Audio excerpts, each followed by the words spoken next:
I grew up in a little tiny town in Canada, 1,000 people on a good day. I'm a dyslexic, undiagnosed, unregistered. And I had a really, really hard time in school. So when I was 25, I ran away. And the journey took me to this beautiful city. And in 1975, I decided after a few days here that it was really too overbuilt and too busy to stay. So I journeyed on to Bali. There I met my wife, Cynthia, and together over 20 years we built a jewelry business. We sold the business. So we sold our shares in the amazing jewelry business we bought, and we were retiring. And everything looked great. And then my wife took me to see a movie.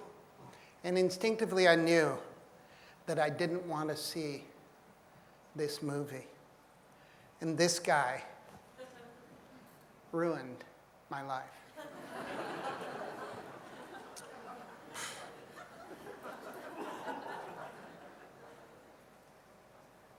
I actually was practicing my talk in Greece, and some people said to me, "Who's that?" But I'm suspicious you all know this is Mr. Al Gore and his Inconvenient Truth.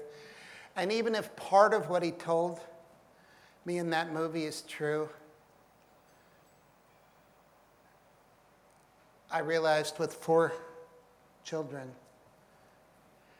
I didn't have any more choice, no more retirement.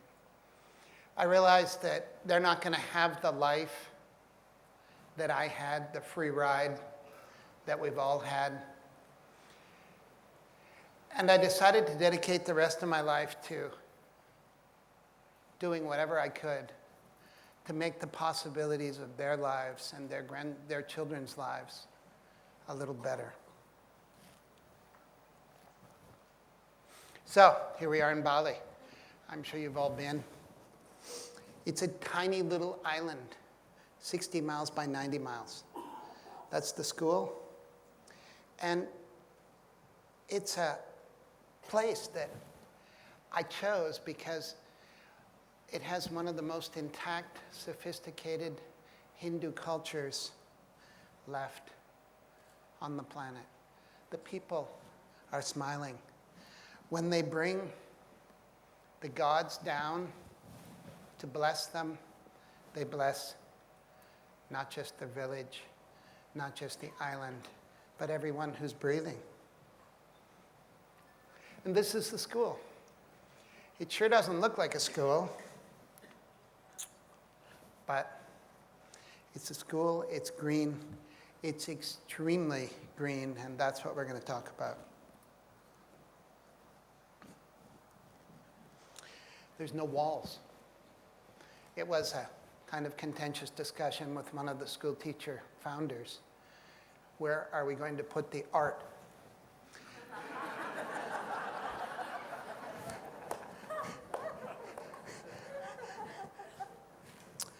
That was a tough day.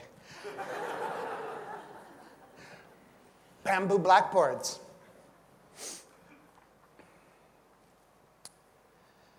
It's an amazing place. The children at Green School are smiling. And I think it's pretty clear, possibly even in Hong Kong, that children are not allowed to have a good time in school. No smiling, suffering.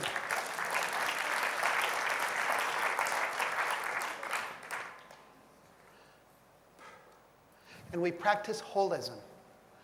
And you can imagine what holism means. There's many descriptions. Google it.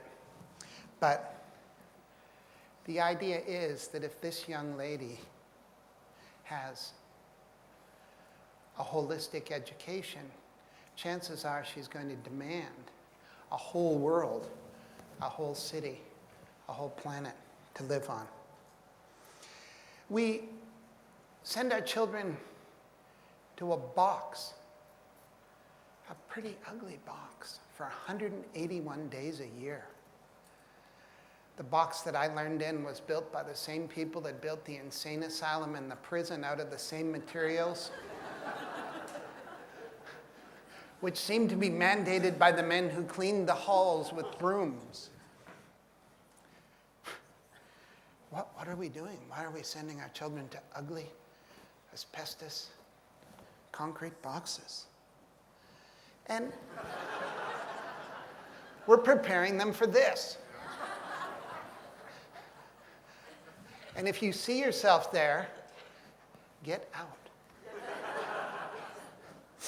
If this guy had have had a holistic education, would he have had more possibilities in his life than what appears in the picture? Green school, natural light. Breezes, traveling through.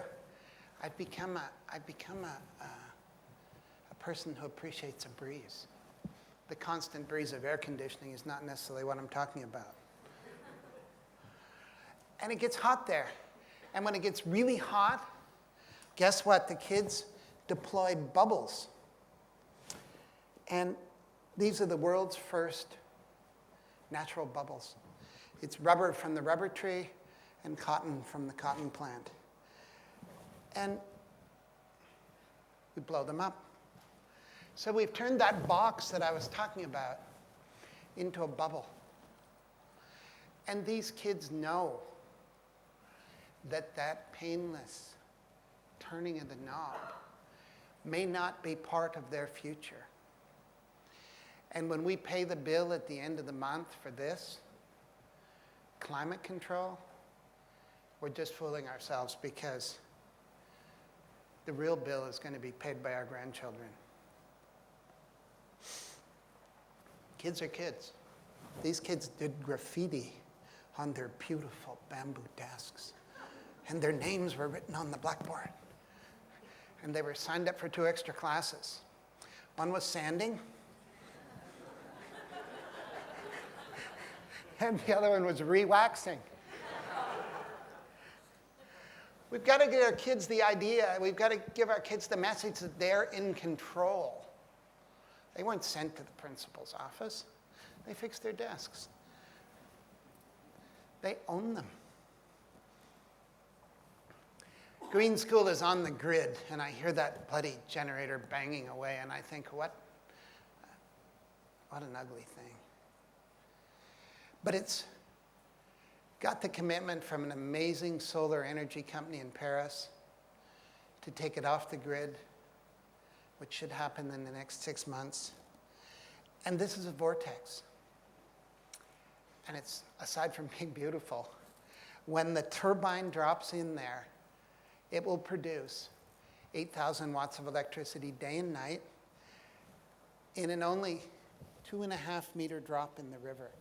It's something that's scalable, that can be important for the whole of Asia. And you know what these are. And when people use them and they go to flush, there's no flush. Number 1 runs straight into the wastewater garden, and where we grow pea payas and pea bananas. We don't grow pea peanuts. And number 2 gets composted. And if you've never composted, it's something you really should try. It's certainly something you should teach your kids about, because I'm suspicious there's a lot of really smart people in this room. And if you take the however many billion of us there are and weigh the waste, the number 2, and then figure out how much water you mix it with every day. There isn't even enough water in Canada to flush it. So we're just dreaming, telling people that everybody, all 6 billion of us, are going to be able to flush any day soon. And not everything worked. These beautiful canvas and rubber skylights degraded in the sun in 6 months. And we had to replace them with recyclable plastic. It's not a perfect world. And the teachers who looked after me so well in my little village school, their cousins brought in these giant whiteboards. And I'm sure you all have them, and they are toxic waste, and they are absolutely unacceptable to have in your world. You're planning your world on a piece of toxic waste. Windshields, recycled windshields with paper behind them, the world's first really green.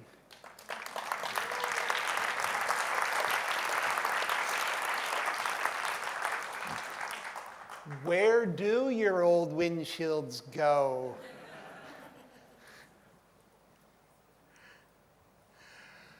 Green School is in south central Bali. It's on 50 acres of beautiful garden that belonged to the Balinese and still belongs to the Balinese, garden that produced food. It has a little river running through it, and this amazing bamboo bridge took us across the river to get to the school. And it's not just a school. It's, well, in Hong Kong terms, it's the anchor of the community. And the community is growing. And I was at the school in July, and a father came in, and you know, as a school founder, you got to watch out for the parents. It's all sweaty and puffing. I said, "How are you? Welcome to Green School." He said, "You know, John, I had a dream. I had a dream about a green school. And then a month ago, I saw a picture of this in a magazine. I've been on an airplane for 24 hours. He's now at Green School with both of his kids." Amazing commitment to your children's education. And it's not just a school. Green businesses are coming, and we're building them into the community. And these are the first of the green bamboo houses. They're down the river. Kids will be able to walk 900 meters through the paths that have always been in Bali to go to school. And I hope they won't be crying. Big problems. How do you build a green school? The roads are volcanic rock from the local volcano. The sidewalks are gravel. They flood when it rains. A lot of challenges. The school buffalo. He's 3 beautiful children. They're not doing well in math, but they're doing okay in the other subjects.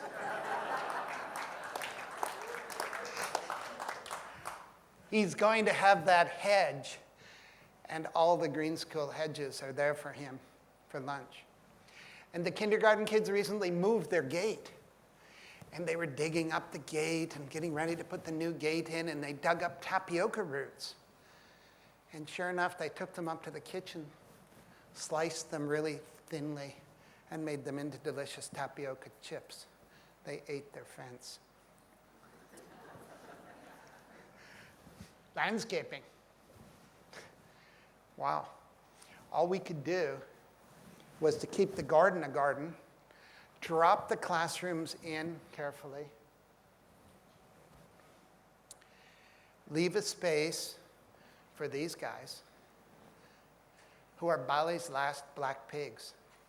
One of the projects at Green School is to save the black pig. For some reason, we, us Canadians, with the help of the rest of you, have convinced Balinese women that it is sexier to have a white pig than a black pig. And white pigs, everybody knows, don't taste as good as black pigs. The school cow is trying to figure out how to get the lawnmower off the playing field.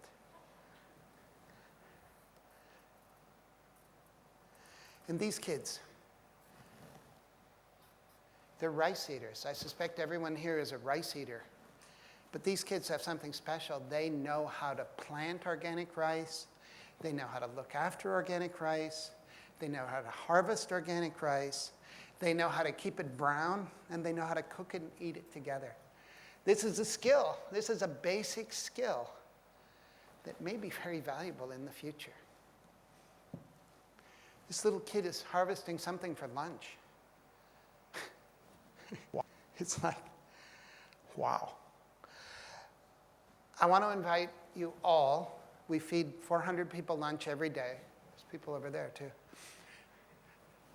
To lunch. And who in their right mind would go to a school, or a corporation for that matter, to eat lunch? School lunches are absolutely amazing. And I'm really serious. You're all invited. And the food is cooked without the benefit of gas.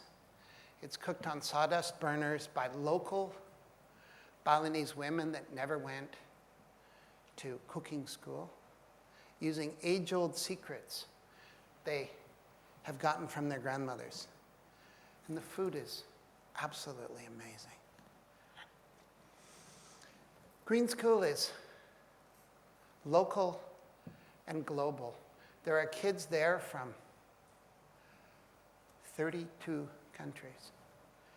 And in this globalized world that we're all colliding with, these kids are learning the skills. They're going to have school friends from all over the planet, are learning the skills that they're going to need to deal with all those other people in the world.